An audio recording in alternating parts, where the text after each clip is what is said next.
మీరు పూర్తిగా మేము నిర్మూలించామని చెప్పేసి మేము ఇక్కడ మాట్లాడలేదు. డిబేట్ కి మీ పరువు జనసేన పార్టీ పరువు తీయడానికి వచ్చారు. నేను ఎవరు కూర్చోబెట్టాను నాకు అర్థం కావట్లేదు. ఎవరు 2014 నుంచి 2024 వరకు నీ బతికెంత? 2014 నుంచి 2024 వరకు నీ బతికెంత? జనసేన అంటే అద్భుతం అన్నావు, ఇవాళ రోజున జగన్ అంటే అద్భుతం అంటావా? సిగ్గుందా 2 నాలుగులు పెట్టుకొని?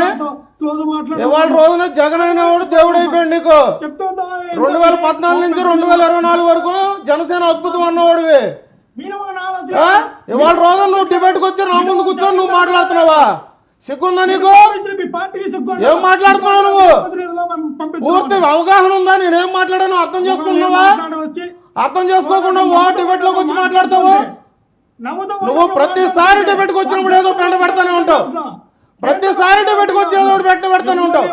టాపిక్ మాట్లాడాయి అంటే టాపిక్ మాట్లాడరు, టాపిక్ డైవర్ట్ చేయడానికి వైసీపీ వాళ్ళు వస్తారు. మీరు డిబేట్ లోకి న్యూసెన్స్ చేయడానికి వస్తారు. నేను చెప్తున్నాగా, న్యూసెన్స్ చేయడానికే మీరు డిబేట్ లోకి వస్తారు. 2014 నుంచి 2024 వరకు నీ బతికింది చెప్పు.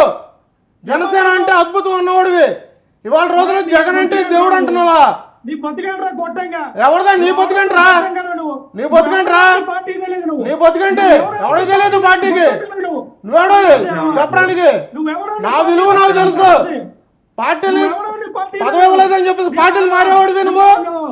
పార్టీలు మారకుండా పక్కలేసేవాడివి నువ్వు. నువ్వు నాతో మాట్లాడుతున్నావు. బ్లడీ ఫోల్, బ్లడీ ఫోల్, నువ్వు నాతో మాట్లాడతారు. నువ్వు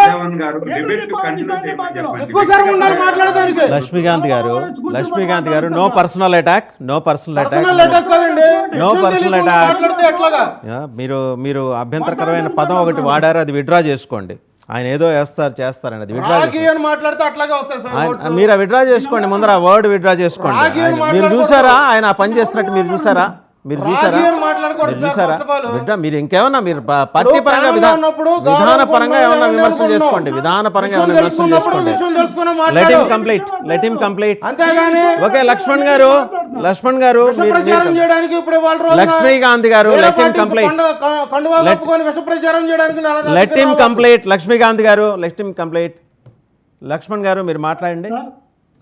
సార్ వాసుదేవన్ గారు, నేను అంటే నేను ఎవరు కూడా అసలు ఆయన గురించి నేను ఎత్తలా. నాకు కొంచెం బాగోలేదండి ఒంట్లోని, నేను కొంచెం దీనిగా ఉన్నానంటే మధ్యలోకి వచ్చి ఆయన మాట్లాడారు.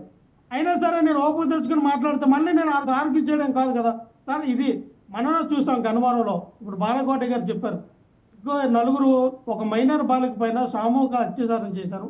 ఏం చర్యలు తీసుకుంటా ఉన్నారు? రోజుకి మహిళల పట్ల జరుగుతున్నాయి కదా, మనం ఎంత కంట్రోల్ చేసినా కొన్ని చోట్ల జరుగుతూనే ఉంటాయి. దాన్ని మనం ఆపగలగాలి అని అన్నారు. మీరు శక్తి యాప్ గురించి ఏదో తీసుకొచ్చారు, దిశ యాప్ తీసుకొచ్చారు, దిశ చట్టం అన్నారు.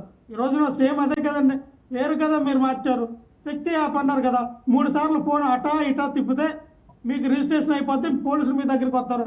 ఆ రోజున జగన్మోహన్ రెడ్డి గారు అదే చెప్పారు, దిశ యాప్ ఎక్కించుకోండి, ఫోన్ 3 సార్లు అటు ఇటు ఇటా తిప్పండి, 5 నిమిషాల్లో పోలీసులు మీ దగ్గరికి వస్తారని.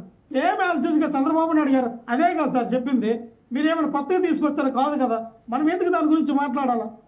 పోనీ మాకు మించి మీరు ఏదైనా చేశారనుకోండి, వెళ్ళనుకోండి. జగన్మోహన్ రెడ్డి గారి కన్నా వైఎస్ఆర్ పార్టీ కన్నా చాలా బాగా మీరు ఆలోచించారు, చాలా